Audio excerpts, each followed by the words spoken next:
इसी बीच जो है मुस्तफा खामनेई साहब का बयान सामने आया, जिसमें उन्होंने कई बड़ी बातें कही। देखिए, उन्होंने जो पहली बड़ी बात कही, वो बड़ी बात ये थी कि अली खामनेई साहब ने जो रास्ता दिखाया है, उसी रास्ते पर अब ईरान आगे बढ़ेगा। उन्होंने कहा कि इमाम हुसैन ने हमें जो रास्ता दिखाया, उस रास्ते पे हम आगे बढ़ेंगे, यानी उन्होंने इमाम हुसैन का भी जिक्र किया। और तीसरी बड़ी बात उन्होंने ये कही कि अली खामनेई साहब की शहादत का बदला ईरान मांग रहा है और मेरी कौम इस बदले को पूरा करेगी, चाहे जो करना पड़े। देखिए, ये बहुत बड़ा संदेश था, जिसके बाद पूरी दुनिया में जो है वो ये खबरें छा गई कि मुस्तफा खामेनी की तरफ से ये ऐलान हो गया है कि हम हत्यारों से बदला लेंगे। उन्होंने नाम नहीं लिया, लेकिन सीधा इशारा डोनाल्ड ट्रंप की तरफ था। डोनाल्ड ट्रंप जिस तरह से बार बार ये कह रहे हैं कि मेरे पे हमला हो सकता है और अगर मुझे कुछ हुआ तो मिसाइल दाग दी जाएंगी, इस तरह के बयान कल डोनाल्ड ट्रंप की तरफ से सामने आए। कई एक्सपर्ट्स का यह मानना है कि डोनाल्ड ट्रंप को अब हमले का खौफ सता रहा है, डोनाल्ड ट्रंप को हमले का डर लग रहा है। जिस तरह से करोड़ों लोग ईरान में सामने आए और उन्होंने मांग की अली खामनेई साहब के जनाजे के दौरान कि हत्यारों से बदला लिया जाए, उसके बाद अब मुस्तफा खामनेई का यह संदेश इस बात को बता रहा है कि किसी भी तरह की बातचीत, समझौता, उन चीजों से बात अब एक बार फिर बहुत आगे निकल चुकी है। और अब जो हमले हुए हैं 10 शहरों में, ये तीसरी बार हमला है एक हफ्ते के अंदर। देखिए, खबरें ये भी सामने आई, हमने आपको पहले ही बताया था कि बुशर में जो पिछले हमले हुए, उन हमलों में इजराइल का हाथ था। ये बात अब खुलकर सामने आ गई है कि इजराइल की तरफ से बुशर में हमले किए गए, ऐसा कहना है ईरान का। लेकिन आज जो हमले हुए हैं, इन हमलों में अमेरिका के फाइटर जेट शामिल थे। अमेरिका का एयरक्राफ्ट कैरियर अब्राहम लिंकन जो है, वो ईरान के करीब मौजूद है, ओमान की खाड़ी में है। करीब 19 डिस्ट्रॉयर्स ऐसे हैं, 19 जंगी जहाज ऐसे हैं अमेरिका के, जो ओमान की खाड़ी के आसपास मौजूद हैं। इसी के साथ ही बड़ी संख्या में F-35 जेट्स का, F-16 जेट्स का मूवमेंट देखने को मिल रहा है, यानी ईरान को घेरने की तैयारी शुरू हो गई है बड़े स्तर पर।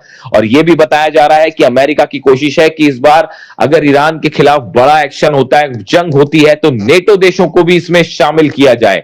ये अपने आप में एक बड़ा डेवलपमेंट है। अमेरिका की कोशिश है कि नेटो को भी, जितने देश हैं उनको भी अमेरिका के खिलाफ जंग में शामिल किया जाए। एक अहम खबर से मैं आगे बढ़ना चाहूंगा। डोनाल्ड ट्रंप का बयान आपने देखा। डोनाल्ड ट्रंप के बड़े 2-3 रोचक बयान सामने आए हैं, जिसमें ऐसा लगता है मानो डोनाल्ड ट्रंप का खौफ और डर अब सबके सामने आना शुरू हो गया है।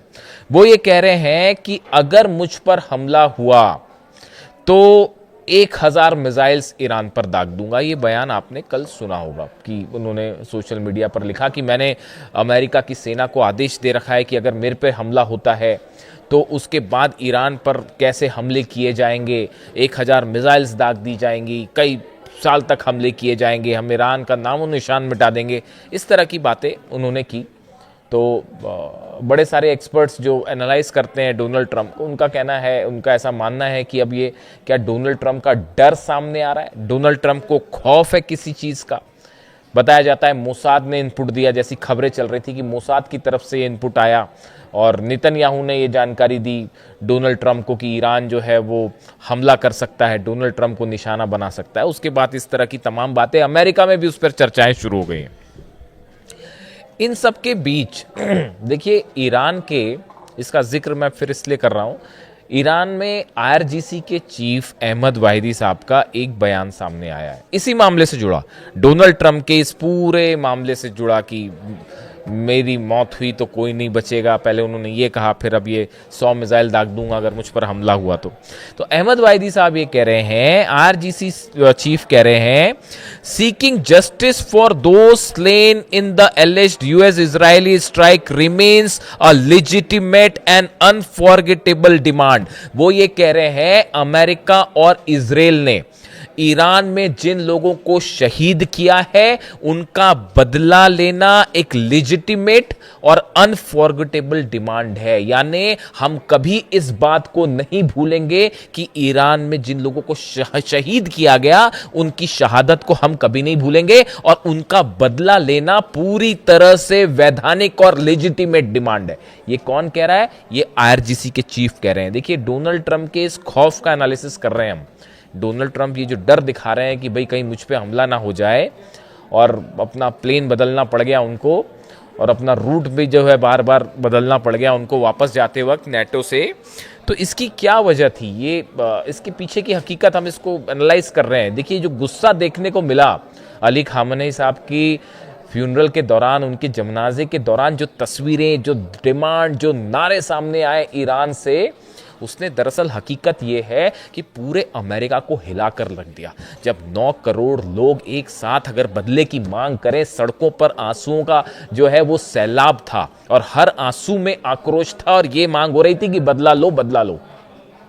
उसको देखकर, उस अली खामनेई साहब के जनाजे की तस्वीरें देखकर अमेरिका के बड़े बड़े एक्सपर्ट ये कहना शुरू कर चुके हैं कि अब ईरान किसी सूरत में ना यूरेनियम देगा, ना न्यूक्लियर डील करेगा, चाहे डोनाल्ड ट्रंप अपना जो करना है कर ले।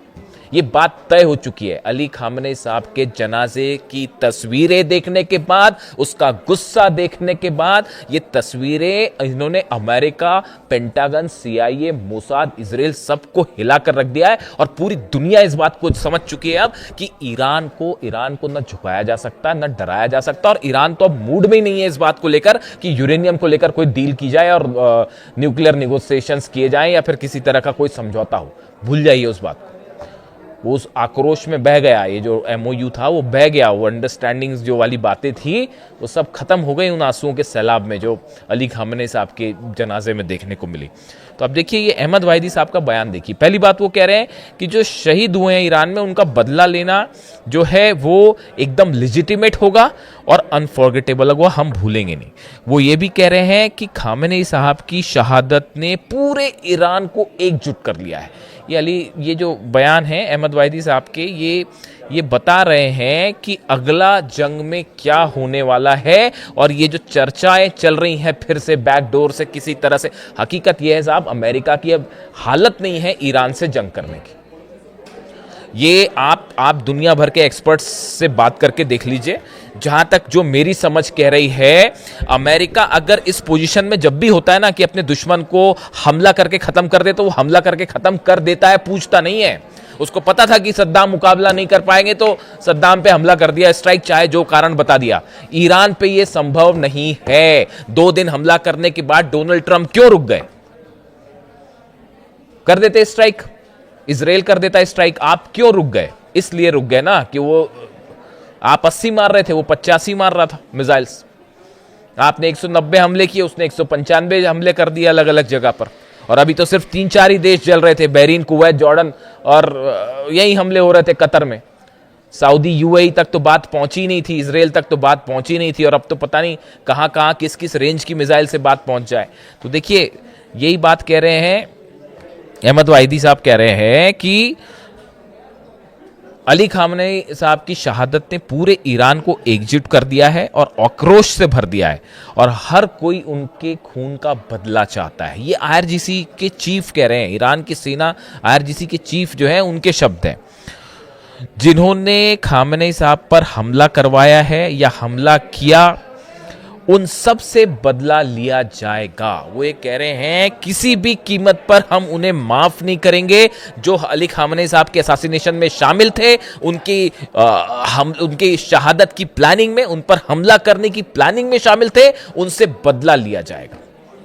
शायद यही वजह है, अहमद वाहिदी के होने का मतलब यह है, वो शख्स जिसकी वजह से अमेरिका और इजराइल की फोर्सेस आज घुटने पे है, वो शख्स जिसकी वजह से डील में आज ईरान का अपर हैंड है, वो शख्स जिसकी वजह से हॉर्मुज में लाख कोशिश करने के बाद आप देख लीजिए 4 महीने से क्या कर पाई अमेरिका की नेवी, बताइए मुझे। मेरे को इस तरह के कई बार कमेंट्स आते हैं, मेरे ऊपर आरोप लगते हैं कि भाई आप जो है वो फेवर कर रहे हो ईरान का, या आप इस तरह की, कई बार मेरे पे कुछ दर्शकों के कमेंट होते हैं। आप बता दीजिए, दुनिया की सबसे बड़ी नेवी फोर्स हॉर्मूज में क्या कर पाई बताइए। एक अकेला देश है ईरान, सब अगेंस्ट, पूरे अरब देश अगेंस्ट खड़े हैं, इजराइल अगेंस्ट खड़ा है, अमेरिका जो है वो इतनी बड़ी फोर्स लेके, आप दो दो एयरक्राफ्ट कैरियर लेके आए, एक जल के चला गया ना साहब वापस।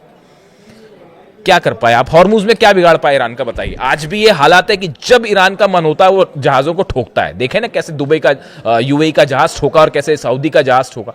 तो आप ये बताइए कि क्या कर पाए आप हॉर्मूज में? अरे आप हॉर्मूज में कुछ नहीं कर पाए, तेहरान में अंदर घुस के ईरान पे क्या बम्बार्डमेंट करोगे? बच्चा भी जानता है साहब, जो डिफेंस एक्सपर्ट होता है ना, बच्चा भी जानता है कि एयर स्ट्राइक्स करके किसी को आप नहीं हरा सकते। छोटे छोटे बच्चे भी डिफेंस के जो पढ़ाई करते हैं वो भी इस बात को समझते हैं, एयर स्ट्राइक से कुछ नहीं, आपको बूट्स ऑन द ग्राउंड रखना पड़ेगा, आपको जमीन में घुस के अंदर ईरान पर स्ट्राइक करनी पड़ेगी, जिसके लिए डोनाल्ड ट्रंप तैयार नहीं है। अमेरिकन एक्सपर्ट्स ने बता रखा है कि अगर आप एक्शन करते हैं, ग्राउंड एक्शन करते हैं ईरान में, तो उसमें कैजुअलिटी होगी। अगर आप 100 सोल्जर्स भेज रहे हैं तो 35 मारे जाएंगे साहब। इसीलिए बूट्स ऑन द ग्राउंड नहीं हो पा रहा है। अब जो डोनाल्ड ट्रंप कह रहे हैं कि ये जो बार बार इस बात की चर्चाएं हो रही हैं कि भाई अगर मेरे पे हमला होता है, मेरी मौत होती है, तो मैं ऐसा कर दूंगा वैसा कर दूंगा, उसी को लेके अहमद वाहिदी साहब ने इसका जवाब दिया है।